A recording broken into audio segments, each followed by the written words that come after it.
السلام عليكم ورحمة الله وبركاته. ازيكم يا بنات؟ عاملين ايه؟ ان شاء الله تكونوا بألف خير يا رب. احلى اخوات في الدنيا.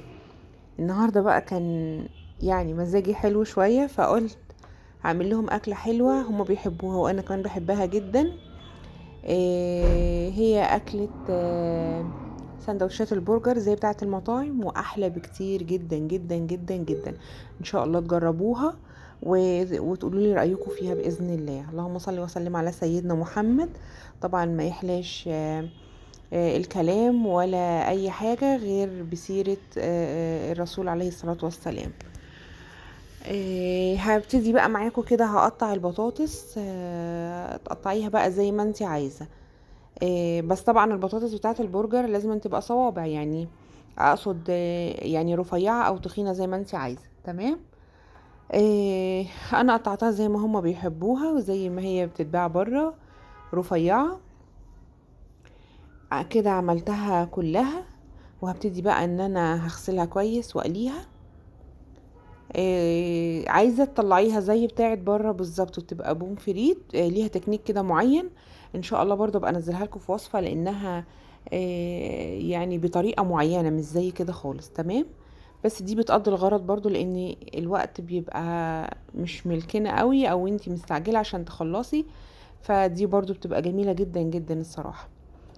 هنا قطعت الكابوتشا بقى، بتقطعيها رفيع جدا جدا جدا. عايزه تقطعيها بقى صغير خالص، ما تبقاش مطوله كده عشان ما تنزلش من السندوتش او ما تبقاش باينه او طالعه بره السندوتش.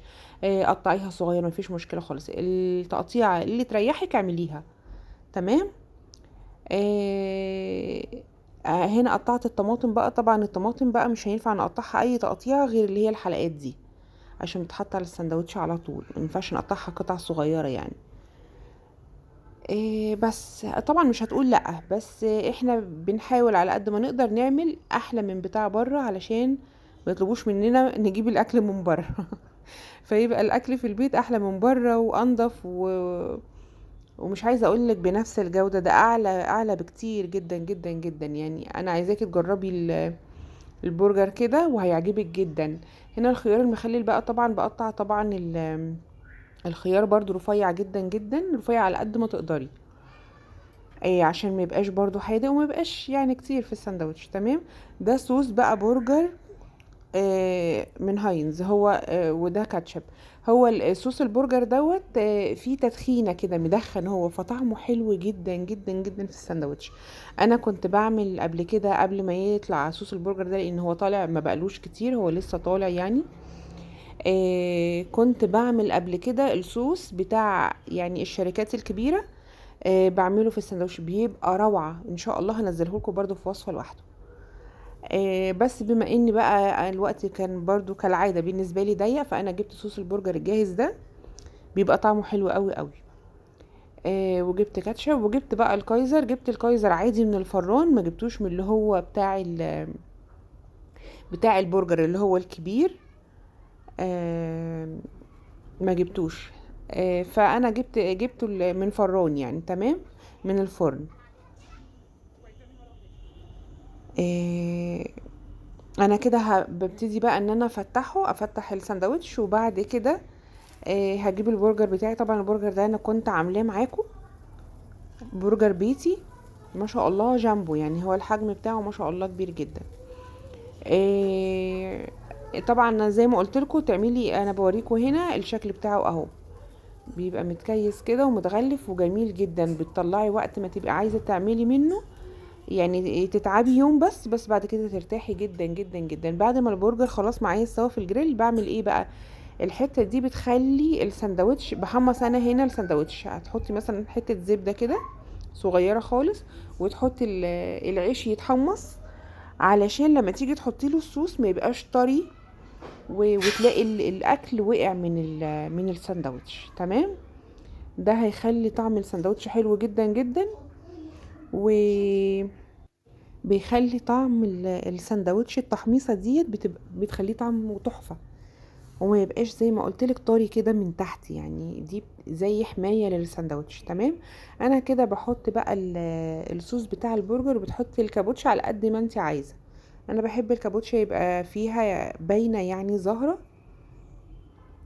هحط هنا الكابوتشا الاول، وبعد كده بحط طبعا الصوص الاول، تمام، وبحط عليها الكابوتشا، وبعدين بحط عليها البرجر، وعلى البرجر بحط الطماطم، وعلى الطماطم بحط الخيار، وبعد كده من فوق بحط صوص بقى، مثلا ممكن تحطي كاتشب والصوص بتاع البرجر.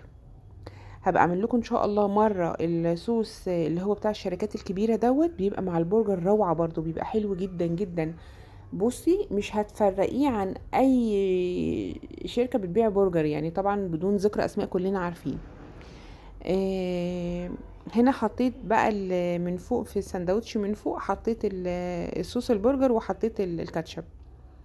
عايزه اقولك ساندوتش ده بيبقى روعه، عايزه تزودي بقى كابوتشا تمام، مش عايزه براحتك، كل دي زيادات تمام. عايزه تحطي صوص الجبنه الشيدر ده طبعا بيبقى في حته تانية خالص.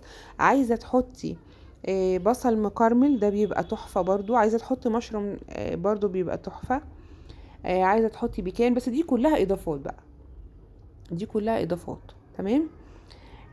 هنا بقى هحط البطاطس. انا كده كنت عملت خلاص السندوتشات بتاعه البرجر، جهزتها وخلاص، البطاطس كانت اتقلت، فانا هحطها هنا في الطبق ده. الطبق ده الصراحه ما ندمتش ان انا جبته، عملي جدا جدا، وبينفعني في حاجات كتير لانه كبير، فنافعني قوي قوي الصراحه. هو والبوه، الشكل البوه اللي هو الكرتون البوه يعني، او الشخصيه البوه اللي هو مربع برضو كبير جدا وحلو. هحط فيه البرجر دلوقتي هتشوفوه، ما شاء الله الطبق ده كبير جدا جدا.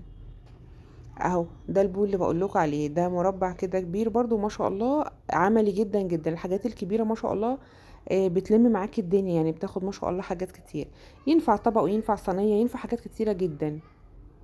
فالصراحه حلوه، او من ضمن الحاجات الحلوه اللي انا جبتها، فلو قدام اي حد هاتوه، يعني انا بنصحكم بيه الصراحه، حلو جدا جدا. هنا بقى كنت برصص البرجر، خلاص انا كنت عملت لهم اكله حلوه في البيت، عشان يعني ما يقولوليش مثلا عايزين الاكله دي من بره، لان احنا بنحبها جدا جدا الصراحه. وبيبقى يوم كده من ضمن الايام، يعني طبعا ما بتتعملش على طول لانها برضو اكله مكلفه، يعني انا مش عايزه اقول ان هي اكله مش مكلفه، بس هي اكله مكلفه الصراحه. بقى الف هنا وشفا. خلاص خلصت كده وقدمته، وشربنا معاه بقى عصير، يعني ما كانش فيه طبعا بيبسي، فشربنا معاه عصير وخلاص، وكلنا وشبعنا والحمد لله. وكلنا اكل المطاعم في البيت، واتبسطنا جدا جدا الحمد لله رب العالمين. اتمنى ان شاء الله الفيديو يكون عجبكم ويكون خفيف عليكم، وتكونوا ما زهقتوش مني، وان شاء الله نتقابل في فيديو جديد يا رب. ولحد ما اشوفكم في فيديو جديد تاني، هتوحشوني جدا جدا جدا، واسيبكم شوية بقى مع الصور، واقول لكم السلام عليكم ورحمة الله وبركاته.